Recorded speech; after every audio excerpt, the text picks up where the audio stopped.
Hello दोस्तों, मैं Kazim digital one news में आपका फिर से स्वागत है।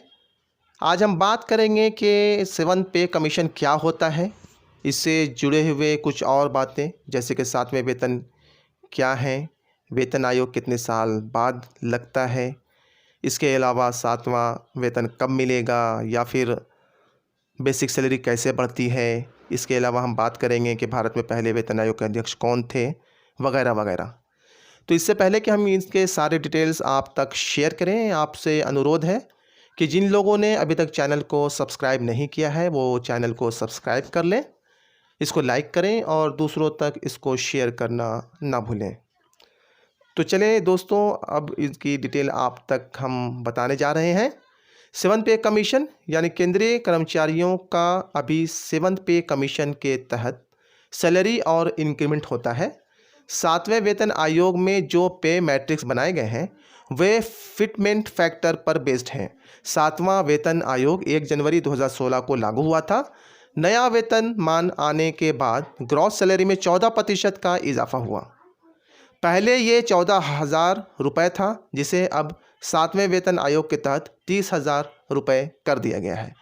सैन्य अधिकारियों के लिए यह भत्ता 21,000 रुपये से बढ़कर 42,500 रुपये तय किया गया है। भारतीय सरकार के इस आयोग से करीब करीब 14 लाख सैन्य सैनिकों को लाभ पहुंचेगा। वेतन आयोग का ट्रेंड देखें तो हर 8 से 10 साल के बीच इसे लागू किया जाता है, लेकिन इस बार इसे बदलकर साल 2024 में नए फार्मूला लागू किया जा सकता है, ऐसे उम्मीद है। सरकारी कर्मचारियों की माने तो वेतन में करीब 3 गुना होनी चाहिए। सेवन पे कमीशन में वृद्धि सबसे कम हुई थी। नरेंद्र मोदी सरकार अगले वेतन आयोग के पक्ष में नहीं है। वेतन आयोग का ट्रेंड देखें तो हर 8 से 10 साल के बीच इसे लागू किया जाता है, लेकिन इस बार इसे बदलकर साल 2024 में नए फार्मूला लागू करने की उम्मीद है। सरकारी कर्मचारियों के माने तो वेतन में करीब 3 गुना होनी चाहिए। सातवें वेतन आयोग केंद्रीय कर्मचारियों के महंगाई भत्ते में बढ़ोतरी 1 जनवरी 2022 से लागू कर दी गई है। महंगाई भत्ते और महंगाई राहत में 3% की बढ़ोतरी की गई है। मंत्रालय ने कहा है कि ये वृद्धि स्वीकृति फार्मूले के अनुसार है, जो सातवें केंद्रीय वेतन आयोग की सिफारिश पर आधारित है।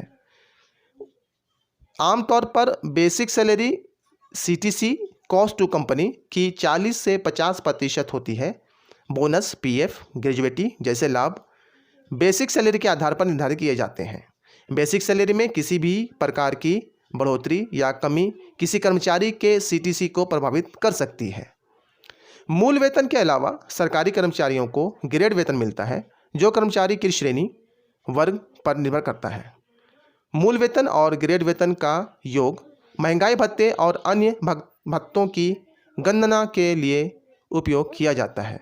महंगाई भत्ते यानी डीए भत्ते के लिए जीवित समायोजन की लागत है।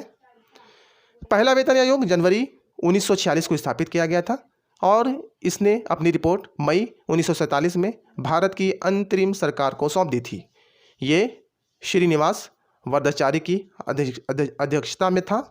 प्रथम 9 सदस्यों का जनादेश नागरिक कर्मचारियों की पारिश्रमिक संरचना की जांच और सिफारिश करना था।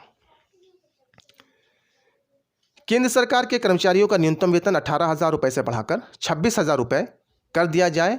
अभी न्यूनतम मूल वेतन 18,000 रुपये है। फिटमेंट फैक्टर को बढ़ाकर 3.68 करने पर कर्मचारियों का मूल वेतन 26,000 रुपये होगा।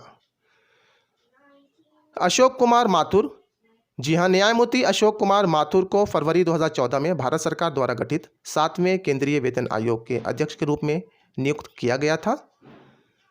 अब बात करें तो राष्ट्रीय महिला आयोग की वर्तमान अध्यक्ष के बारे में, तो 7 अगस्त 2021 को केंद्र सरकार ने रेखा शर्मा को 3 वर्ष के कार्यकाल के लिए राष्ट्रीय महिला आयोग यानी एनसीडब्ल्यू का अध्यक्ष नियुक्त किया। उनका दूसरा कार्यकाल 7 अगस्त 2021 से प्रभावी हो गया है। वे 65 वर्ष की आयु तक अथवा अगले आदेश तक जो भी पहले हो इस पद पर बनी रहेंगी।